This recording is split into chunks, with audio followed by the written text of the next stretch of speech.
Everyone has July 28th circled on their calendar because that's when Tampa Bay Buccaneers veterans are expected to report to training camp. There's also some major significance behind that date on top of that because that's when Baker Mayfield's contract negotiations with the Tampa Bay Buccaneers are done. Per Mayfield himself, he said once training camp rolls around, he's all ball, no talk about money, no talk about deals. So, with that being said, there's a sneaky detail involved in Baker Mayfield's contract that adds a whole new layer to the conversation. I'm Evan Winter with A to Z Sports. Let's break it down. So like I said, all eyes are on July 28th right now, but if a new deal isn't reached between Baker Mayfield and the Buccaneers, then when it comes to Baker Mayfield's future, all the focus then shifts to February 20th. And why is that? Well, because Baker Mayfield has a trigger date in his contract where he will cost the Bucs over $30 million in dead cap if a new deal isn't reached by February 20th. Now, it's not time to hit the panic button just yet because that date can be pushed back if both parties agree to it. And that's the key phrase there, though. Both parties have to agree. So let's just say for whatever reason, 2027 is just a rocky season. We all know how things go in the NFL. Anything can happen. And Baker all of a sudden is like, nah, man, I'm good. I'm going to keep that date in place. I'm going to see what else is out there. What other opportunities might I have? That's totally plausible scenario. So if that were to happen, again, now the Bucs are immediately responsible for over $30 million in dead cap because Baker doesn't have a new deal. That's obviously very significant because right now the Buccaneers are projected to have just a little around $40 million in cap space for next season. And if Baker were to go 30 plus million on the books, well, that automatically drops them down to about $10 million, just using basic math, in cap space. And that's before free agency even starts. Another layer gets added to that when considering that if Mayfield's contract does void and that dead cap accelerates onto the Bucs 2027 salary cap, that's going to take the franchise tag completely off the table. And that's because the franchise tag itself for quarterbacks in 2027 is currently projected to be more than $50 million. So again, just using basic math, if the Bucs are already eating $30 million in dead cap for Baker Mayfield, and now they have him on the hook for $50 million, or give or take, in terms of a franchise tag, that now puts Baker Mayfield at an $80 million cap hit just by himself. And again, Bucs projected to have around $40 million in cap space. If they decide to do this when the franchise tag window opens February 17th and ends March 3rd, if they do that, that means the Buccaneers will be minus $40 million in cap space going into free agency. That's Saints ball that we're playing at this point, and it's not going to happen. I'm sorry. No competent NFL GM, no matter how good the player is going to have a guy on the hook for $80 million in total cap with $50 million of that, probably a little bit more, in cash. That's outrageous. No, it's insane. It's pure insanity. And Jason Light has been GM of the Buccaneers since 2014 for a reason. There's no way he goes down that path. So now the franchise tag is completely off the table if that contract trigger date does hit and Baker Mayfield has that $30 million cap hit. And the key with the franchise tag is a lot of times teams will designate players as franchise players to extend the negotiating window. So instead of having just a few weeks to try to work out a new deal, well, now they have until mid-July to potentially get something done. Otherwise, they obviously pay that player, that franchise tender amount for that season. So that takes this completely off the books, which only accelerates Mayfield's chances of hitting the free agent market and makes it probably more likely than not that he does. So you can see why this is a pretty interesting conversation point to be had while we await potential news of an extension before training camp. Because if it doesn't happen, again, February 20th, mark that date on your calendars. Again, could be changed. Both parties have to agree to it, though. But keep an eye out on that date because that will loom large if Baker doesn't have a new deal by the time training camp starts. So now that we've got that out of the way, let's get cracking on the biggest weakness on the Buccaneers roster. And it's got to be the cornerback group. And it starts from the main starter in Zion McCollum and it goes all the way down to the last depth guy in Aiden Garnes. And no better place to start than with McCollum himself. coming off the worst year of his career. Now, you could easily argue his rookie year is the worst year of his career, but man, come on. He's a day 3 pick. You don't expect those guys to just be pristine and become all pros in year 1. So with that being said, now that he's had a few years of starting, under his belt, last year was bad.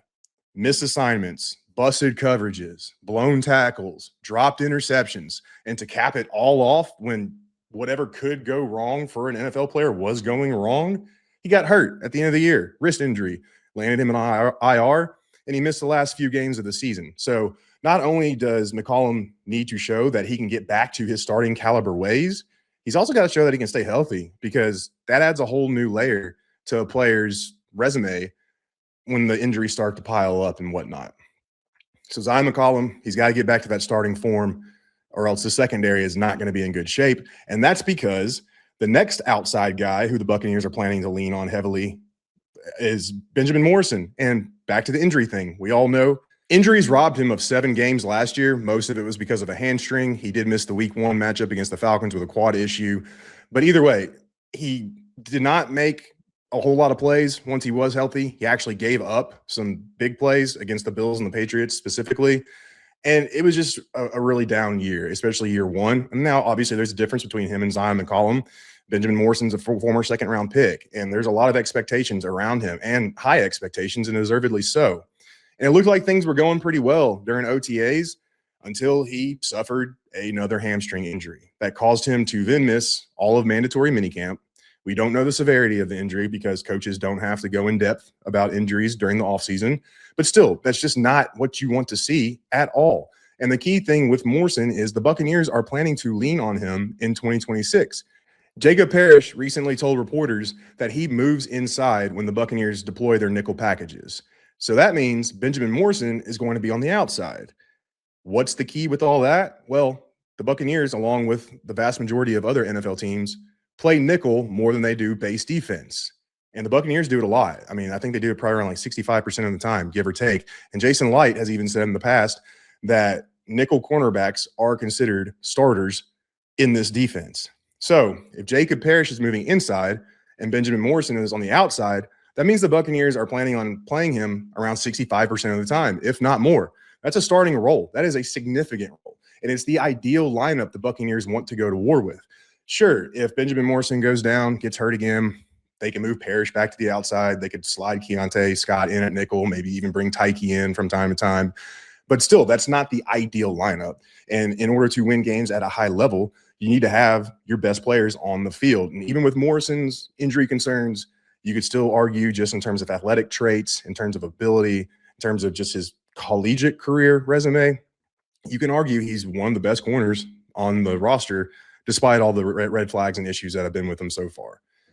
So Benjamin Morrison, man, got to stay healthy, dude. Otherwise, just like with McCollum, the secondary is not going to have its ideal lineup, which can create problems for the defense as a whole. And then next up is the man himself, Jacob Parrish. And while he had a very good year 1, again, Buccaneers are expecting more from him this year. He's got to show that he can take that year 2 leap. And can he do that? Only time's going to be able to tell. But the dude, I think he will. He's got the athletic traits, the athletic profile, even with his size. I mean, his arms are longer than Benjamin Morrison's. He's like 3 inches shorter than BMO. So with all that being said, I think he's got the pedigree, and I think Todd Bowles knows exactly how to use him in this defense, but he's still got to show that it can happen. And if it doesn't happen, then that's going to set the secondary back as well. And then last up on the individual list of just questions, surrounding the Buccaneers cornerback group is Keontae Scott. And look, don't get me wrong. I am thrilled the Buccaneers got him where they got him in round 4 of the past, this year's past draft. However, he's a day 3 rookie. How much is he going to be able to contribute right away? What kind of impact is he going to make? I mean, I love the kid. He's a linebacker in a cornerback's body. He's got 4.3 speed. He's a playmaker. He can fly all over the field and play multiple positions. But still, just how much of an impact is he going to have? And, you just never know with a rookie. Top 5 pick could look like a bust year 1, whereas your 168th pick could look like a future Hall of Famer in year 1. Like, you just never know for sure. And with that being said, Keontae Scott is coming off off-season wrist injury himself, or off-season wrist surgery, I should say, himself. So a lot to prove just from the factor of Keontae Scott. We don't even know if he were to step on the field, just how impactful he could be. And that's something that only time will tell. But he's got to find a way. If he is on the field, he's got to find a way to make some plays or at least not give up plays. One of the two. Either one's fine. And then taking a step back and looking at the depth of this group. So you've got all those questions and talking points that I just posed for the top four guys, the main guys who are expected to anchor the secondary. But again, if one of them goes down and three of the four that we discussed have past injuries that they're just coming off of, you got to have your depth guys step up. We know Josh Hayes at this point, good special teamer, not a very good corner. And then you got guys like Chase Lucas, Damon Hall, Demarion Williams, Aiden Garnes. I mean, come on, y'all.